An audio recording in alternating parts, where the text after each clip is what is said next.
Hello ಮಕ್ಕಳೇ, ಇವತ್ತೊಂದು ಹೊಸ ಕತೆ ಜೊತೆಗೆ ನಾನು ನಿಮ್ಮ ಮುಂದೆ ಬಂದಿದ್ದೀನಿ. ಪರ್ವತಗಳ ತಪ್ಪಲಿನಲ್ಲಿ ನ್ಯೂಬರ್ಗ್ ಎನ್ನುವ ಊರಿತ್ತು.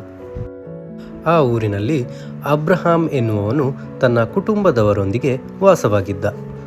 ಅಬ್ರಹಾಂ ಒಬ್ಬ ಶ್ರೀಮಂತ ವ್ಯಕ್ತಿಯಾಗಿದ್ದ ಮತ್ತು ವ್ಯಾಪಾರಿಯಾಗಿದ್ದ. ಅವನ ವ್ಯಾಪಾರವು ಎಲ್ಲ ಕಡೆಯೂ ಇತ್ತು. ಒಂದು ದಿನ ಅವನು ವ್ಯಾಪಾರದ ನಿಮಿತ್ತ ಹತ್ತಿರದ ಪಟ್ಟಣಕ್ಕೆ ಹೋಗುತ್ತಾನೆ.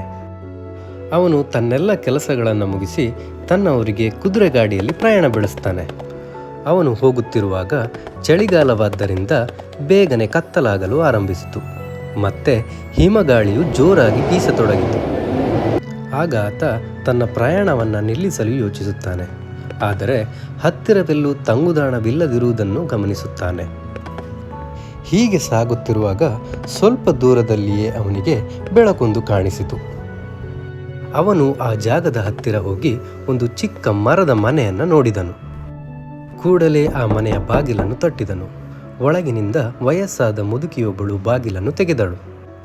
ಅವನನ್ನು ನೋಡಿದ ಅವಳಿಗೆ ತುಂಬ ಆಶ್ಚರ್ಯವಾಯಿತು. ಹೆಲೋ ಮಿಸ್ಟರ್, ನೀನು ಯಾರು? ಈ ಕತ್ತಲಲ್ಲಿ ಕೊರೆಯುವ ಚಳಿಯಲ್ಲಿ ಏನು ಮಾಡುತ್ತಿದ್ದೀಯಾ?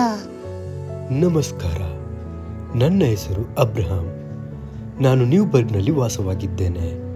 ಇಲ್ಲೇ ಹತ್ತಿರದ ಪಟ್ಟಣವೊಂದರಲ್ಲಿ ನನ್ನೆಲ್ಲ ಕೆಲಸವನ್ನು ಮುಗಿಸಿ ಮನೆಗೆ ಹಿಂದಿರುಗ್ತಾ ಇದ್ದೆ. ಹಿಮವೂ ಹೆಚ್ಚಾದ್ದರಿಂದ ಈ ರಾತ್ರಿ ಇಲ್ಲೇ ಎಲ್ಲಾದರೂ ಉಳಿದುಕೊಳ್ಳೋಣ ಎಂದು ಜಾಗ ಹುಡುಕ್ತಾ ಇದ್ದೆ. ನನಗೆ ಆಗ ಈ ಜಾಗ ಕಾಣಿಸಿತು. ಇಲ್ಲಿ ದೀಪ ಉರಿಯುತ್ತಿದ್ದರಿಂದ ಇಲ್ಲಿಗೆ ಬಂದೆ. ನಿಮಗೆ ತೊಂದರೆ ಇಲ್ಲದಿದ್ದರೆ ಒಳಗೆ ಬರಬಹುದಾ? ಖಂಡಿತವಾಗಿಯೂ ಒಳಗೆ ಬನ್ನಿ. ಆ ಹೆಂಗಸು ಅಬ್ರಾಮ್ನನ್ನ ಒಳಗೆ ಕರೆದು ಇರಲು ಜಾಗ ಮಾಡಿಕೊಟ್ಟಳು. ಅವನ ಕುದುರೆಗೆ ಒಂದು ಕೊಟ್ಟಿಗೆಯನ್ನು ಮಾಡಿಕೊಟ್ಟಳು.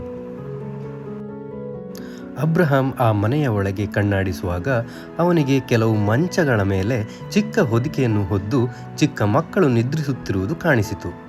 ಅವನ ಕುತೂಹಲವಾದ ನೋಟವನ್ನು ನೋಡಿದ ಆ ಹೆಂಗಸು ಹೀಗೆ ಕೇಳಿದಳು. ನನ್ನ ಹೆಸರು ಮೇರಿ. ಸ್ವಲ್ಪ ವರ್ಷಗಳ ಹಿಂದೆ ಅನಾರೋಗ್ಯದಿಂದ ನನ್ನ ಗಂಡ ತೀರಿ ಹೋದ. ಅಂದಿನಿಂದ ನನ್ನ ಮನೆಯನ್ನು ಅನಾಥಾಶ್ರಮವನ್ನಾಗಿ ಮಾಡಿದೆ.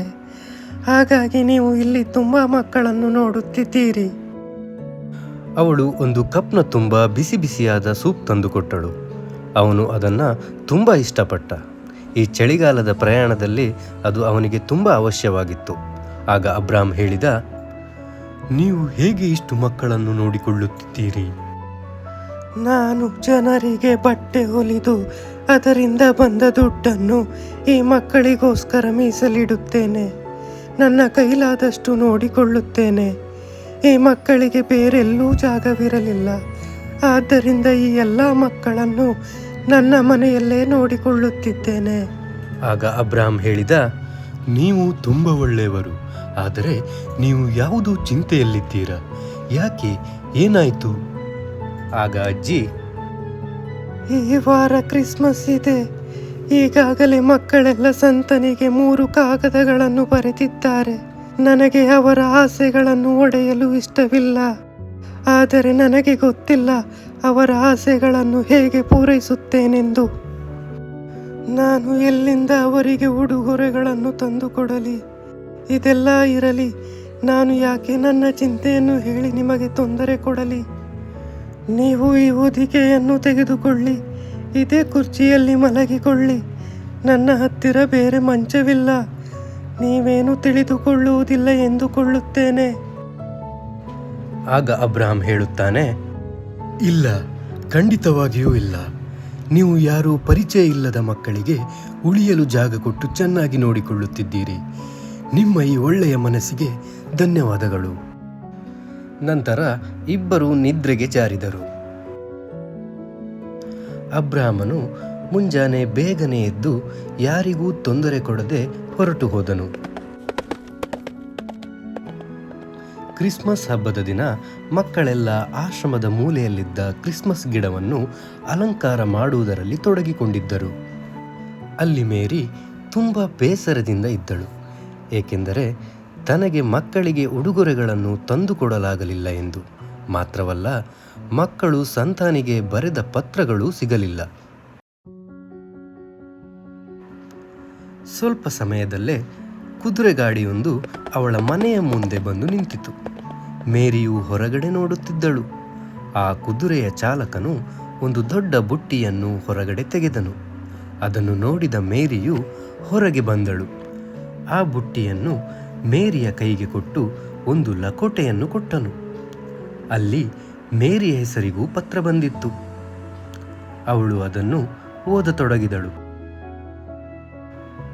ಗೌರವಾನ್ವಿತ ಮೇರಿಯವರೇ, ನಾನು ನಿಮ್ಮನ್ನು ಹಾಗೂ ಆ ಅನಾಥ ಮಕ್ಕಳನ್ನು ನೋಡಿಕೊಳ್ಳುವ ಕೆಲಸವನ್ನು ಪ್ರಶಂಸಿಸುತ್ತೇನೆ. ನೀವು ತುಂಬ ಹೃದಯವಂತರು. ನಾನು ಅಲ್ಲಿಂದ ಹೊರಡುವಾಗ ಮಕ್ಕಳು ಸಂತನಿಗೆ ಬರೆದ ಪತ್ರಗಳನ್ನು ತೆಗೆದುಕೊಂಡು ಹೋದೆನು. ಅದಕ್ಕೆ ನಾನು ನಿಮ್ಮಲ್ಲಿ ಕ್ಷಮೆ ಯಾಚಿಸುತ್ತೇನೆ. ಆದರೆ ನಾನು ಮಕ್ಕಳು ಸಂತನಿಗೆ ಪತ್ರದಲ್ಲಿ ಬರೆದ ಉಡುಗೊರೆಗಳನ್ನು ಕಳುಹಿಸಿಕೊಟ್ಟಿದ್ದೇನೆ ಮತ್ತು ಅದರಲ್ಲಿ ನಿಮಗೂ ಕೂಡ ಉಡುಗೊರೆ ಇದೆ. ಇಂದಿನಿಂದ ನೀವು ಮಕ್ಕಳ ಅವಶ್ಯಗಳನ್ನು ಪೂರೈಸಲು ಯೋಚನೆ ಮಾಡುವುದು ಬೇಡ. ನಿಮಗೆ ಬೇಕಾದ ಸಹಾಯವು ಇನ್ನು ಮುಂದೆ ನಿಮಗೆ ಸಿಗುತ್ತದೆ. ನಿಮಗೆ ಉಡುಗೊರೆಗಳು ಇಷ್ಟವಾಯಿತೆಂದು ಭಾವಿಸುತ್ತೇನೆ. ನಾವೆಲ್ಲ ಸಂತನು ಜನರಿಗೆ ಕೊಡುವ ಉಡುಗೊರೆಗಳ ಬಗ್ಗೆ ಕೇಳಿದ್ದೇವೆ. ಆದರೆ ಕೆಲವು ಸಲ ಮಾತ್ರ ಸಂತನು ಉಡುಗೊರೆಗಳನ್ನು ತಂದುಕೊಡುತ್ತಾನೆ. ನಿಮ್ಮ ಪ್ರೀತಿಗೆ ಧನ್ಯವಾದಗಳು ಮತ್ತು ನಿಮ್ಮ ಉದಾರತೆಯು ಸಂತನ ಬಾಳನ್ನು ಬೆಳಗಿಸಿದೆ ಮತ್ತು ಆ ದಿನದ ಸೂಪ್ ಬಿಸಿಯಾಗಿಯೂ ಮತ್ತು ರುಚಿಕರವಾಗಿಯೂ ಇತ್ತು. ಇಂತಿ ನಿಮ್ಮ ರಹಸ್ಯ ಸಂತ. ಈಗ ಮೇರಿಗೆ ರಹಸ್ಯ ಸಂತ ಯಾರು ಎಂದು ತಿಳಿಯಲು ತುಂಬ ಯೋಚಿಸಬೇಕಾಗಿಲ್ಲ. ಅವಳ ಕಿವಿಯಲ್ಲಿ ಸಂತನ ಧ್ವನಿ ಕೇಳುತ್ತಿತ್ತು. ಕ್ರಿಸ್ಮಸ್ ಹಬ್ಬದ ಶುಭಾಶಯಗಳು.